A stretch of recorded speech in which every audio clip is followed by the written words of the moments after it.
Halo guys, apa kabar semua? Ketemu lagi dengan saya, Robertus, di channel Robertus News. Pada hari ini, saya akan mengajarkan kepada kalian mengenai SQL constraint atau dalam bahasa Indonesia, batasan-batasan dalam SQL. SQL constraint ini digunakan untuk menentukan aturan untuk data di dalam sebuah tabel. Penggunaan SQL constraint ini biasanya pada saat tabel akan dibuat dengan pernyataan create table atau setelah tabel dibuat dengan pernyataan alter table. Untuk penggunaan create table maupun alter table, kalian dapat melihat pada video-video saya sebelumnya.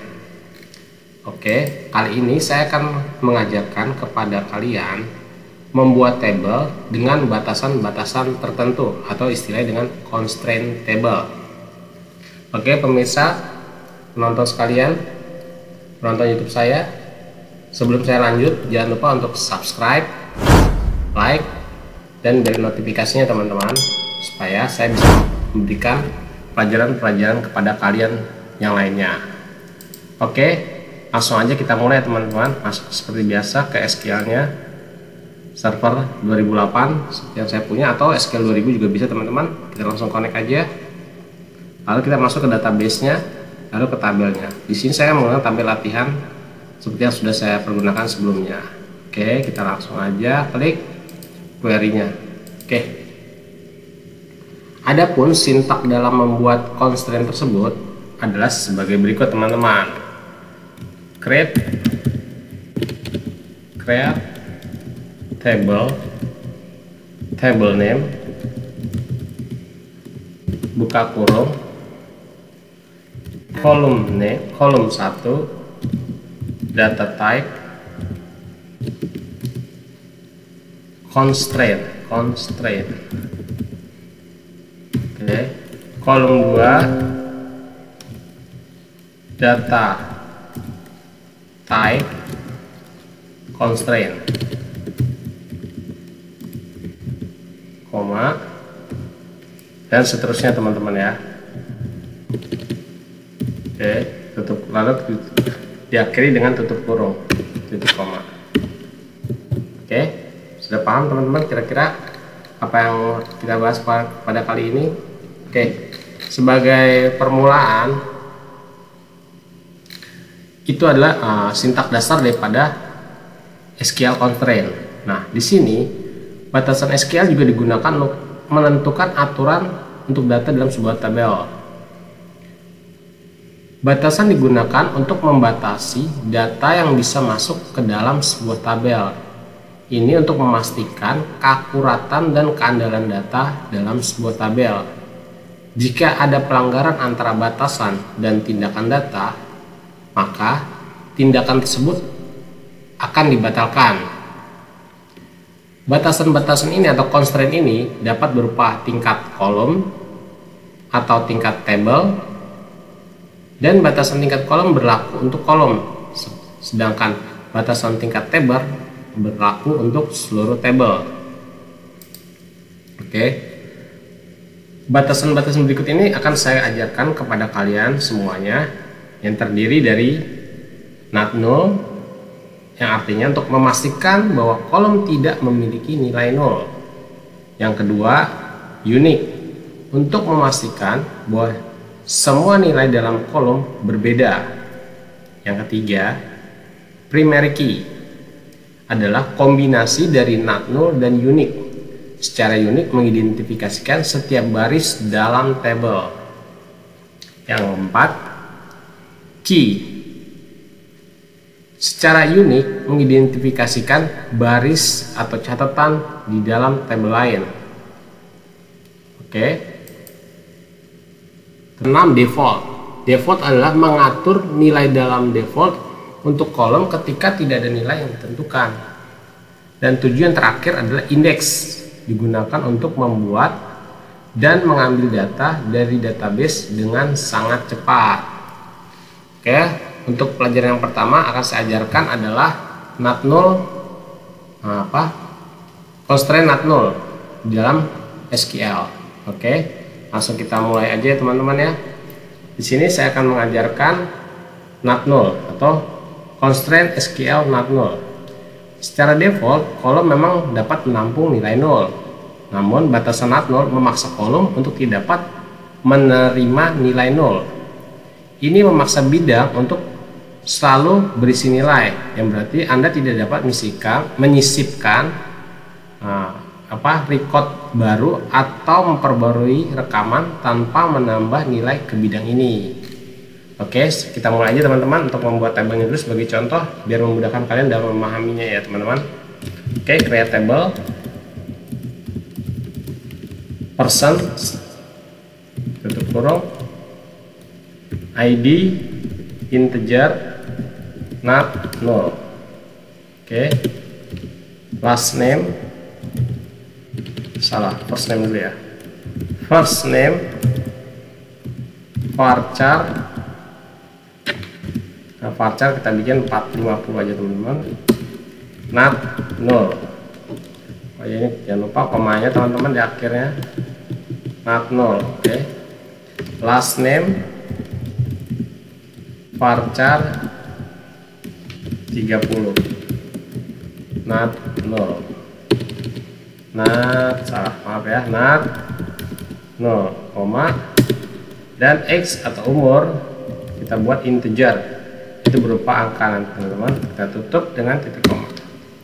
Oke, sebagai contoh saya akan membuat tabel dulu teman-teman, di mana tabel itu dengan nama tabel person terdiri dari kolom ID, first name, last name, dan umur. Kita create ya teman-teman, kita execute seperti yang pernah saya ajarkan. Nah, terbentuk ya teman-teman. Di sini nggak ada nih personnya, kita eksekusi, kita refresh datanya teman-teman. Nah, masuk nih teman-teman personnya. Oke. Nah, selanjutnya saya akan menunjukkan kepada kalian contohnya mengenai NaT null itu tersebut teman-teman. Oke, sekarang kita coba insert aja data dulu ke dalam tabel personnya. Oke, select dulu ya, select bintang from person. Kita cek dulu tabelnya, isi tabelnya ada nggak, kosong apa ya isinya, kosong ya teman-teman ya. Nah, sekarang kita akan inject atau insert ke tabel tersebut, insert into person. Nah, untuk pelajaran insert into kalian dapat melihat juga video-video saya sebelumnya teman-teman.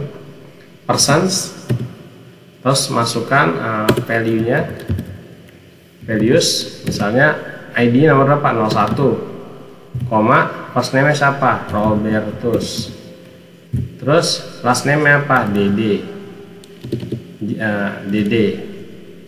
terus umurnya berapa, 20. Oke, karena berupa karakter kita masukkan karakter ya teman-teman. ID nya integer jadi nggak usah pakai petik, karena karakter kita masukin berupa apostrof 1 depannya teman-teman.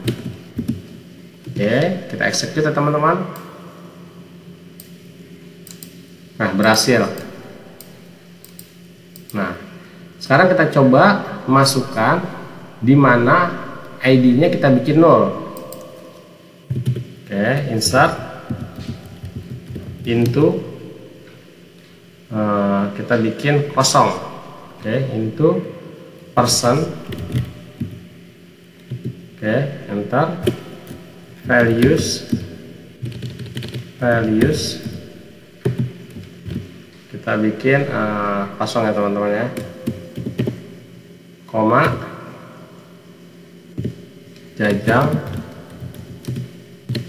koma,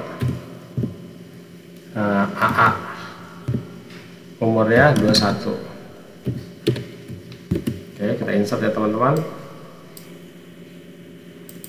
Nah, mungkin kalian berpikir, loh itu kan edit kosong, berarti kan 0 kan, kenapa tetap bisa masuk?